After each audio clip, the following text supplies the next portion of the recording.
When we find ourselves in that apocalypse that is a panic attack, the very first thought that runs through our minds is usually, what is happening to me? But when the worst is gone and we survived, and we are told by professionals, family, friends, fortune tellers, shrinks, that what we had was a panic attack, the very second question that our minds produce is why? When it comes to the why, it's always very, very difficult. Researchers, doctors, psychiatrists, even patients sometimes know that the environmental factors are pivotal in the onset of a panic attack and in the development of a panic disorder. We all know that certain facts of life can trigger our panic attacks, can trigger our anxiety, our inexplicable anxiety. But something that is still misunderstood and still object of debate and research, a factor that highly contributes to the development of this disorder, which is often undermined or simply ignored because technically there is nothing we can do about it, is genetics.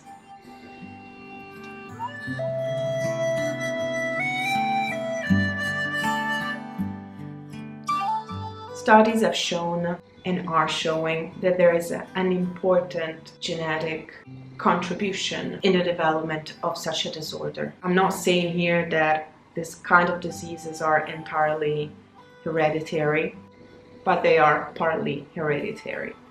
So when someone like me, or like most of you, I'm sure, wants to really understand why this is happening to us, I think of my family and I think of my parents.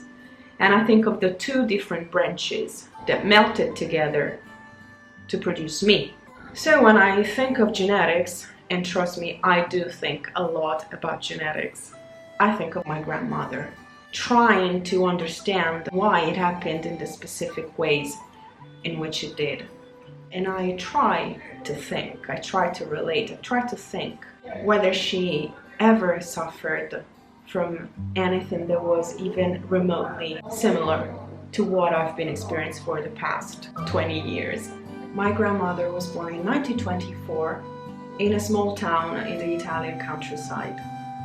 She comes from a very poor family. When she was young, I don't know if she ever experienced any kind of anxiety or panic or discomfort or depression or any other kind of mental illness. What I am sure about though is that even if she had experienced something like this, she would not have known, because back then in that particular small town in the Italian countryside, they didn't have the means and they didn't have really the time to think about such problems. They were incredibly poor. Their priority, day in and day out, was to try and put together a meal for the family. My grandmother was not a beautiful woman. She was attractive, but not in a traditional way. She was a good person. She was a hard worker. She was a humble woman, and she didn't have any weird thoughts in her head. So she was the perfect candidate for the perfect marriage. And she actually fell in love with this boy, because it was nothing but a boy back then, my grandfather. They got engaged, and very few months after they got engaged, World War II happened and he was sent away. She waited for my grandfather to come back for 8 years. Saying that she waited for 8 years doesn't really convey the meaning of what she actually did. Back then, especially in a small town in the countryside of Italy, there were no telephones. And what you usually see in the movies, which is soldiers writing letters to their loved ones, wasn't really happening there, because they could barely read and write. My grandfather at the front, I'm sure he didn't have time to write letters. And my grandmother back home didn't have time either, because she was trying to put food on their tables. But they waited for each other, and throughout these 8 years, the one thing that they could manage to send each other was a picture of themselves. My grandmother sent a picture of herself to my grandfather, and he did the same.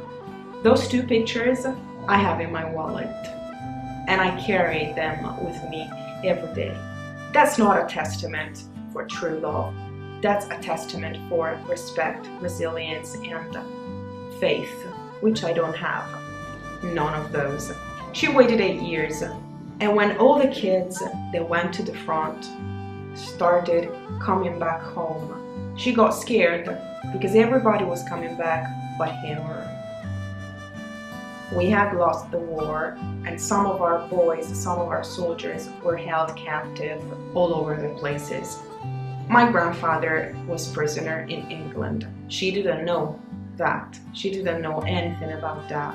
Without televisions, without radios, because they didn't even have radios, it was almost impossible to know what was going on at the front. And it was impossible to know whether her future husband was dead or alive. She had faith. She kept waiting for 8 long years. She told me that she used to go every day to the train station, hoping to see him getting off a train. Finally, he came back. Finally, there was a train with my grandfather in, and they reunited and they married. And their marriage was a simple one. There was no passion in there. There was no romance. There were no red flowers. There were no serenades or dances under the moonlight. It was a communion of attempts to life. The first child she was pregnant with, a baby girl, died a few minutes after childbirth. My grandmother doesn't know what happened. There was only one hospital in that area. It was right after the war. Italy was going through a lot. The only thing she knows is that they brought this little corpse of a child in her arms, and all that she can remember is that this child had a tiny little handkerchief tied around her neck.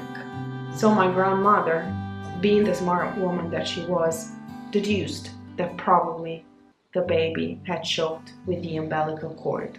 I asked her about this loss of hers, and whenever I ask her, all that she says is, well, thank God they managed to baptize her, so at least she went to paradise.